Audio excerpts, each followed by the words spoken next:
a cɛ ka ɲi a nɔ ka ɲi i bɛ om nana ni hɛrɛ ye wa i bɛ om nana ni an lu ye ɲɔgɔn tɛ ɲɔgɔn man da an nilu la c'est de la qualité ɲɔgɔn tɛ ɲɔgɔn man da an nilu la c'est le numéro 1 sokɔnɔna la a bɛ manamana hali kɛnɛmana la a bɛ manamana kɛ u ka siman kɔ c'est recommandé u ka siman kɔ c'est de la qualité an di baara telima cɛ ɲuman sɔngɔ dama tɛmɛ diya an di baara telima wa da ka di trop sojɔlaw lafiyara pɛntirikɛlaw lafiyara i bɛ om nana ni hɛrɛ ye maliyɛnw sɛbɛra an du intérieur an du extérieur sɔngɔ dama tɛmɛ diya do ani siman kɔl a baara n'o ka ɲi ne a bɛ ja teliya la a b'i ka so nuguya sɔngɔ dama tɛmɛ diya baara n'o ka ɲi i bɛ om baara n'o ka ɲi sokɔnɔ ta ni kɛnɛma ta a baara n'o ka ɲi i bɛ om i bɛ om i bɛ om i bɛ om i bɛ om i bɛ om i bɛ om.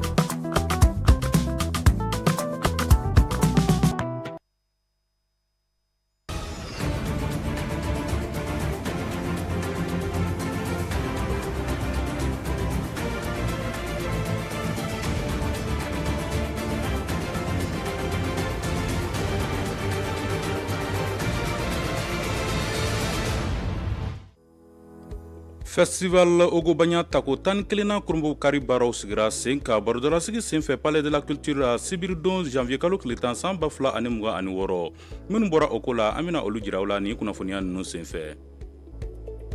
Malidenw ka muɲu ani u ka cɛsiri ko ale de kɛra sababu ye ka Mali ka yɛrɛma hɔrɔnya lasegin a ma ko kura fasoden dɔw y'u ka hakilinata fɔ ale ko kan an bɛna mun yira aw la ni kunnafoniya ninnu sen fɛ.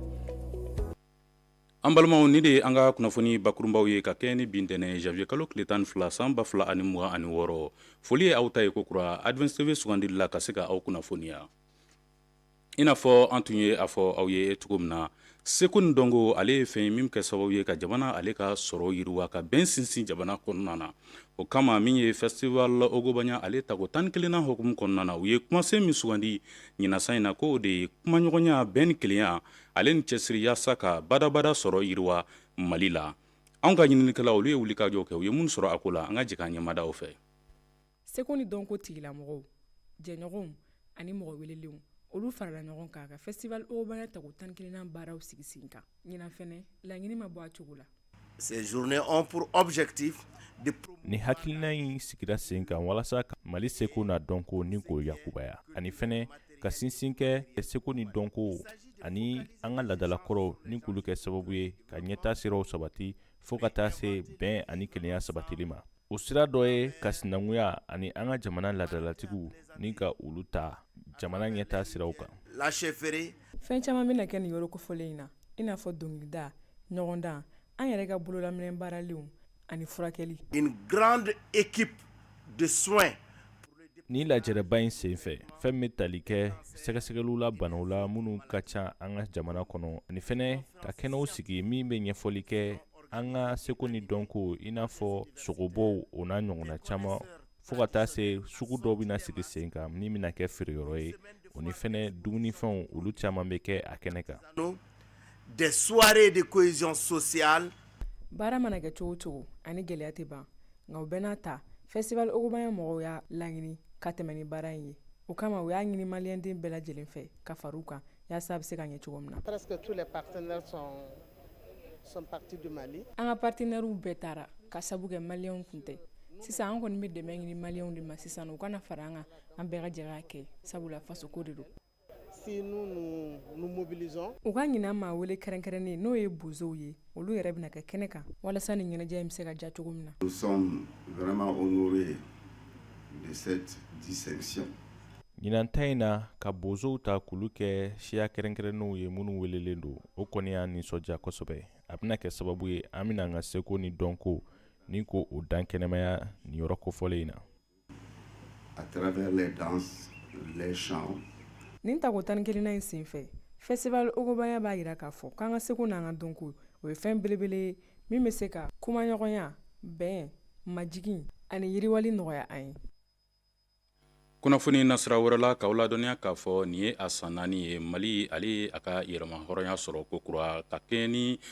janvier kalo tile 14 dɔ ye nin wale ninnu kɛra ka kɛɲɛ ni san 2022 ye waati min CEDEAO ale ye gɛrɛndɛ ta ka ɲɛsin faso mali ma o waati na fasodenw olu kɔni ye wulikajɔ kɛ ka cɛsiri sigi sen kan cogo min na faso a bɛ se ka kuma bɔ fasoden dɔw y'u ka hakilinata fɔ a ko ka Fatumata M Jara ale ka micro la u ye mun sɔrɔ an ka jɛnko lajɛ. 14 janvier vraiment an b'a dɔn don belebeleba de don don dɔ de don an bɛ se ka fɔ ko débarquement de don voilà a b'a yira ko vraiment an ka jamana bɔla impérialistes bolo an ka jamana an b'a yira ko an jamana a kɛla an ta ye a b'a yira k'a fɔ ko an ka jamana dɔ le an kan ka minɛ an bolo fila la voilà an bɛ k'a fɔ cogoya min na Mali nin filɛ mɔgɔ tɛna se ka Mali nin dilan n'an yɛrɛ tɛ Mali fɔ maliyɛn den kelen kelen bɛɛ k'a bila kunna. Donc jamana nana sira kura ta o sira kura ma kɛ dɔw fɛla ye donc u ko k'u bɛ gɛrɛntɛ ta ka jamana sɛgɛrɛ an bɛ tɔnba min kɔnɔ n'anw kɛra o tu tigɛbaga ye n'o ye CEDEAO ye olu wulila ka gɛrɛntɛ ta ka jamana sɛgɛrɛ ka embargo jugu bi an kan embargo min ni ma hali taa ɲɛsin jugu ma kuma tɛ i teri donc o kɔnɔna na maliyɛnw wulila ka daminɛ Bamakɔ fo ka taa Kidali diaspora wulila bɛɛ de wulila san 2022 malidenw wulila k'i jɔ k'a fɔ ko jamana in tɛ kɛ ba tɛmɛsira ye ko maa si tɛ n'i sago ta k'o bila jamana kan ko jamana bɛ kɛ jamanadenw ni sago ye o kɔnɔna na an nana ye mara tigilamaw u ko nin ye ko kura ye nin ye ko ye ko min b'a jira diɲɛ na ko Mali sɔnna ka k'a yɛrɛ ta ye maliyɛnw ko k'u bɛ yɛrɛtigiya de kɔ k'u tɛ fɛn wɛrɛ kɔ donc a bɛnna ko o don in ka kɛ don kɛrɛnkɛrɛnnen ye don min ni a bɛ kɛ miiri ni tasibila ye ka ɲɛsin faso jama ma ka ɲɛsin fasodenw ma. Maliyɛn den bɛɛ farala ɲɔgɔn kan syndicalistes enseignants an bɛ se k'a fɔ anw enseignants yɛrɛ anw ye jɔyɔrɔba de fa nin na o kun nana bɛn n'a ye an ka article 39 kɛlɛ kun bɛ yen nɔ an y'o ye k'o to yen nɔ an jɛra an ka revendication yɛrɛ kɔ k'a fɔ ko an ka jamana an kan ka to o de kɔ donc enseignants u y'o o fasoden ɲumanya mun yira donc jamanaden bɛɛ fɛnɛ kan ka o fasoden ɲumanya de yira an ka autoritéw kɔ. N'i y'a ye jamanadenw kɔnɔdenw bɛ fo de parce que n'i ye jateminɛ kɛ i bɛna ye k'a fɔ ko bɛɛ ɲɛsinna camancɛ fanga ma bɛnbɛnbɛn sugu bɛɛ kɛra bɛɛ y'a ye halisa an ko ko bɛɛ ka ban Ala de ka sɔn halisa Ala ma sɔn kɛlɛya ka camancɛ fanga sɔrɔ mais o tɛ camancɛ fanga marabagaw ka cɛya ye o ye Ala ka latigɛ ani malidenw ka sɔn malidenw ka wuli ka jɔ malidenw ka sɔn ka degun muɲu u b'a muɲu ni jigiya kelen de ye ko sini bɛ ɲɛ. kunnafoniya bɛ taga ɲɛ k'aw ladɔnniya k'a fɔ nin waati na gɛlɛya bɛ jamana kɔnɔ kosɛbɛ nka o bɛna ta maa dɔw bɛ yen mun bɛ tɛmɛ réseaux sociaux ale siraw fɛ ka taa se fara ɲɔgɔn kan jɛkulu olu kɔnɔna ma ka dɛmɛ ta ka ɲɛsin maaw ma degun bɛ maa mun kan o hukumu kɔnɔna na anw ka ɲininikɛlaw olu kɔni ye baroɲɔgɔnya kɛ ni maa fila ye mun ka baaraw bɛɛ lajɛlen ɲɛsinnen don maaw kɔni e dɛmɛli ma u ye mun sɔrɔ an ka jɛnko lajɛ. ka banabagatɔw dɛmɛ ka dɛsɛbagatɔw bilasira ka forajiw sen walima ka kalanyɔrɔtagaminɛnw di kalandenw ma nin bɛɛ ye wale minnu bɛ se ka kɛ Ala ni maa dɔw sababuya minnu bɛ ka bɔlɔlɔsiraw utiliser walasa ka ɲumanya kɛ. N ye hakilina ta ka jɛkulu ninnu sigi parce que Mali bɛ gɛlɛya dɔw kɔnɔ depuis san 2012 donc y'a to an ko min bɛ se ka dɔɔni sɔrɔ i yɛrɛ ye i ka dɔɔni bɔ dɔɔni na ka mɔgɔ wɛrɛ ka dɛmɛ n'o ye. An bɛ san 15 bɔ an bɛ nin baara la jamana kɔnɔ. An ka baara ɲɛsinnen bɛ dɛsɛbagatɔw ma kɛrɛnkɛrɛnnenya la muso cɛsabagatɔw falatɔw ani denmisɛnnin minnu ni u bɛ sirabaw kan k'a fɔ ko somɔgɔ tɛ u la. Bala Mariku fana ye baɲumankɛ tɔn dɔ sigibaga ye ka fara maa saba wɛrɛ kan u sera ka fɛn caman kɛ walasa ka mɔgɔ caman bilasira ko caman sira kan. An balima minnu bɔr'u sigiyɔrɔw la jamana cɛmancɛ yɔrɔ la ka se Bamakɔ yan nɔ an ye an bolo don olu ka ko la k'olu dɛmɛ ani an balimamuso dɔ fana an balimakɛ dɔ denmuso tun ye sekilata ni min donc an y'o denmuso fana dɛmɛ ka taa furakɛ farajɛ jamana kan. Bi san 4 bɔ an bɛna yan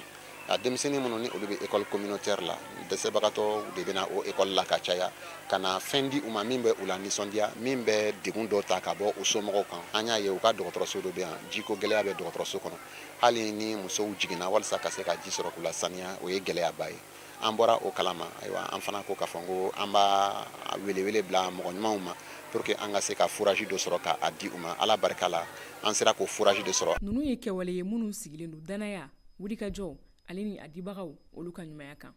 I ni dɔ ka du tugunnen don ɲɔgɔn na i bɛ taa sɔrɔ degun bɛ a kan nka hɔrɔnya ni maloya kosɔn a tɛ se k'a bɔ ka donc n'i bɔra kalama k'a fɔ ko i sigiɲɔgɔn ko daga ma sigi a so i ka dumuni tɔ yanni k'a lafili a ta k'a di a ma n'i y'a dɔn k'a fɔ ko e den ka livre dɔ bɛ yen ale tun bɛ 4e la a taara 5e la k'a fɔ ko livre in b'i bolo ko mako t'a la a ta i k'a di sigiɲɔgɔn ma n'an bɛɛ tora an gɛn fɛn bolo dɔ bɛ to i ta la donc an ka se ka ɲɔgɔn dɛmɛ jamanadenw ka ɲɔgɔn minɛ. A kɛra mɔgɔ kelen ye o a kɛra jɛkulu ye o ɲumanya fanga ka bon kosɛbɛ a b'an hakili jigin k'a fɔ ko fɛn mana dɔgɔya cogo o cogo a bɛ se ka mɔgɔ dɔ nafa foyi tɛ min bolo ko wa n'an jɛra ka fara ɲɔgɔn kan an bɛ se ka maa caman ɲɛji cɛ. nin de bɛ taa ni an ye jamana kɔkanko kibaruya hukumu kɔnɔna na Mamadu Jalo ale ye min sɔrɔ o ko la an ka jɛn k'o lajɛ. Senegalikaw fɛ yen nɔ fɛn min ye cakɛda min bɛ yen nɔ n'a bɛ wele Softcare n'ale ka baara ye kusi dilanw ye olu kɔni ɲanginen don ka da u ka feerefɛnw kan u y'a jira k'a fɔ lasɔminikɛla maa dɔ fɛ min bɛ tali kɛ kɛnɛya tigilamɔgɔ dɔ la k'a jira k'a fɔ Softcare n'ale ye kusi dilanba ye u ka kusiw kɔni a bɛ kɛ sababu ye ka dankari kɛ maaw ka kɛnɛya la hali n'o y'a sɔrɔ nin cakɛda kofɔlen ale kɔni dɔnnen don diɲɛ ku kan nin waleya in kɛra sababu ye ni ka maa caman k'olu gan u kamanana ani fɛnɛ ka na ni fɛn min ye furukufuruku ye ka ɲɛsin nin cakɛda kofɔlenw u ka kusi dilantaw ma.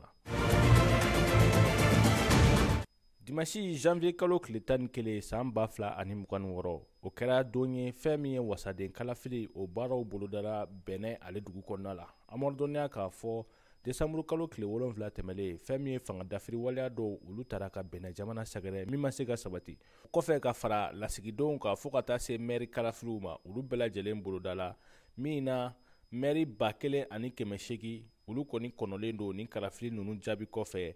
Benin ale dugu fan bɛɛ lajɛlen fɛ.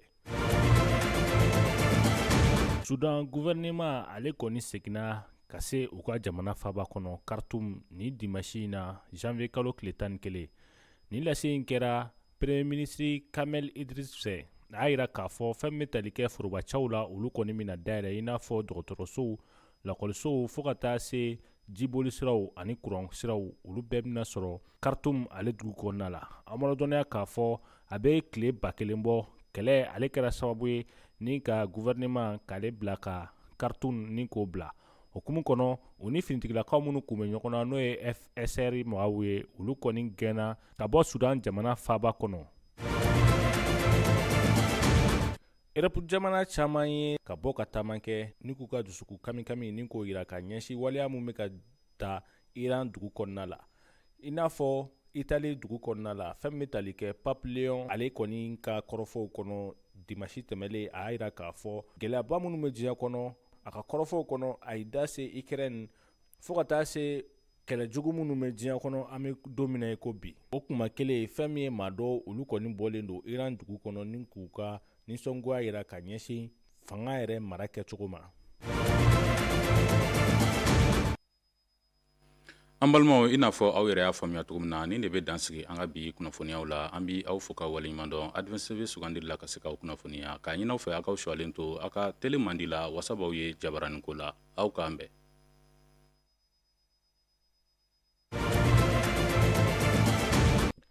Senegalikaw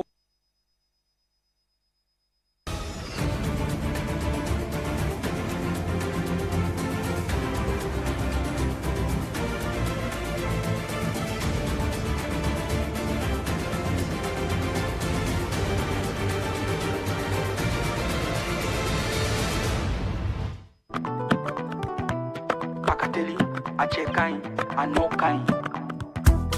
i bɛ om nana ni hɛrɛ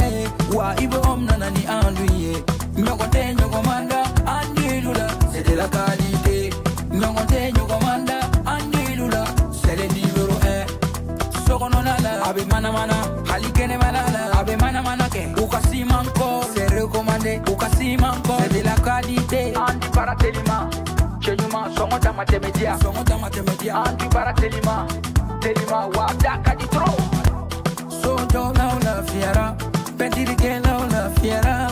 ibe nana ni here mali ho severa anti intérieur indox anti extérieur